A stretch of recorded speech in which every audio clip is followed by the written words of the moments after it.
So, now that we've visited all the touristy spots of Buenos Aires, I feel like we should give a little summary about it.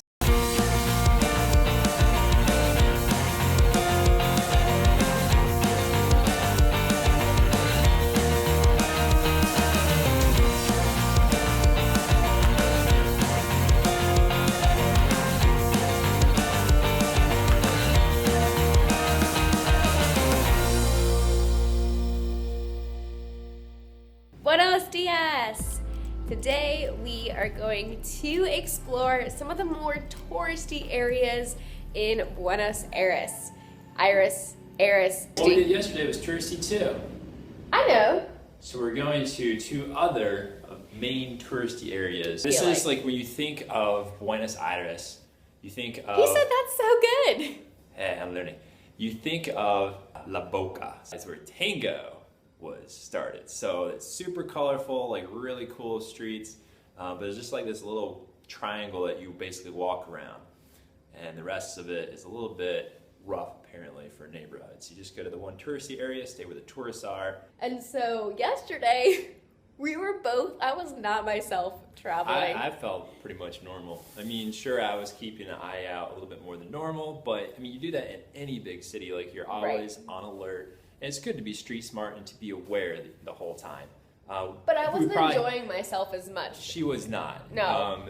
You know, we had a heightened sense of awareness, but hey, I mean, everybody's telling you should, like, whatever. Right. But for today, Peter is, the bag is so minimal. We don't even have our credit card with us. We're just taking a little bit of pesos, cash that we have, Peter's camera, one extra lens, my phone, a copy of our passport, not our actual passport. Yeah. And that's it. And you know, it might be overly cautious, but hey, that's okay. That's all you're gonna actually need for the day. Keep the rest here. And that's just here. After this, the rest of South America, we're super excited for. Because we haven't done any research. Well, I mean, based on the research that we did do, though, and what people have been saying, like, this is just notorious for being one of the most dangerous right now. Other than Brazil, apparently some of the big cities in Brazil have also gotten a little rough. And then, of course, other countries that we're not going to as well. But, you know, for the countries we are going to, this apparently is the one to be the most careful in. You do need to be... Yeah, you do need to exercise caution wherever you go when you're in a big city. But I think just yesterday I wasn't myself. I was like so freaked out, and I just like looking at everybody like, oh, Peter, okay, you're taking pictures. I won't take any video while you're taking pictures, so I will watch your back. Like, I've never done that before. Usually I'm taking video while he's taking pictures, and that, you know, he'll go like around a different part and we'll be in the same area and then we'll get back together. But we didn't do that yesterday. We were just like, I'm next to you.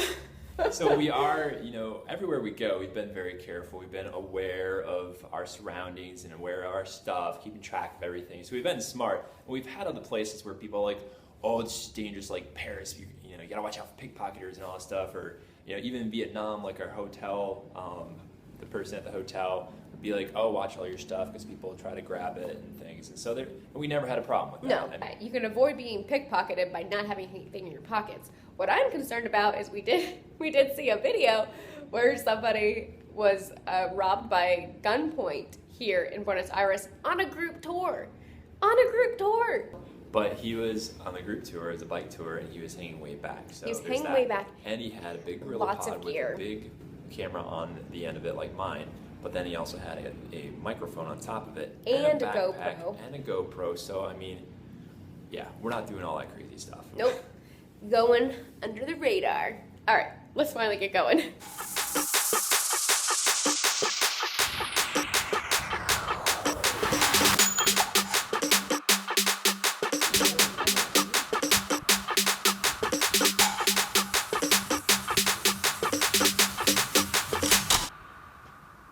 This is seriously really cool. Like, I was like, sure, we can go to the cemetery. And our Airbnb host definitely recommended that we come, and I'm really glad we did. This is so cool. Like, these things are huge. And I'm like looking at the dates, and some of these are like from 1950, 1930. So I'm like, how do you end up getting buried here? Like, I don't know the history.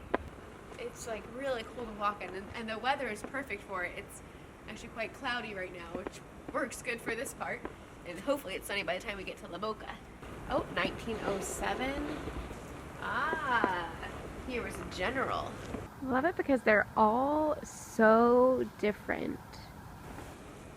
They look inside, and they have like flowers. They usually have like what looks like a fireplace. So yeah, so it looks like a fireplace, but really inside there is a coffin. What'd you find? When you look down, like they literally have gotten into the coffin. I don't know if they dug it up or what, but it's a mess. Whoa, this one has stairs.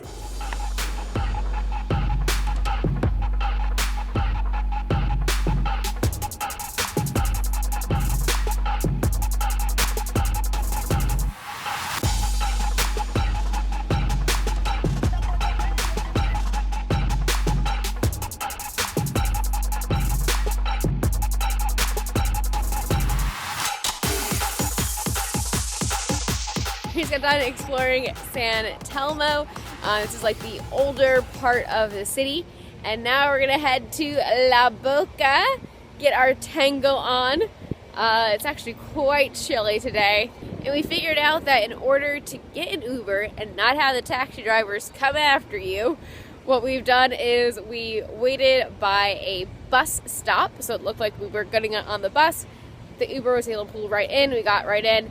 Peter sits in the front seat, so that way it looks like we're just going with our friend. So that's what we'll do again, down to La Boca.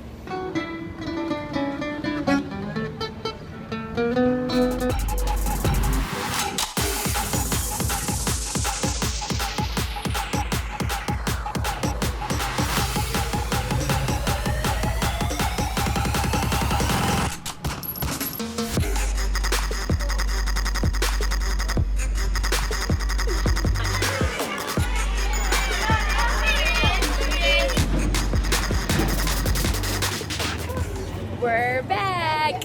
Time to get one with dulce de leche instead of just leche. So this time we remembered to get the dulce de leche. This is the only thing we forgot yesterday. And so this, I guess, goes with this, but I might put some in my coffee. I'm just so excited. We came back. Another coffee. Ooh, look at that caramel.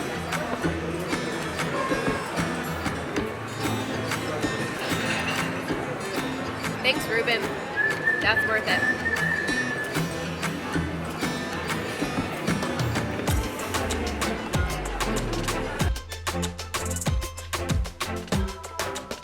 So, now that we've visited all the touristy spots of Buenos Aires, I feel like we should give a little summary about it. So, I actually really like it overall. I mean, it's really beautiful, and like Ruben told us, it feels a lot like a European city. It does, yeah.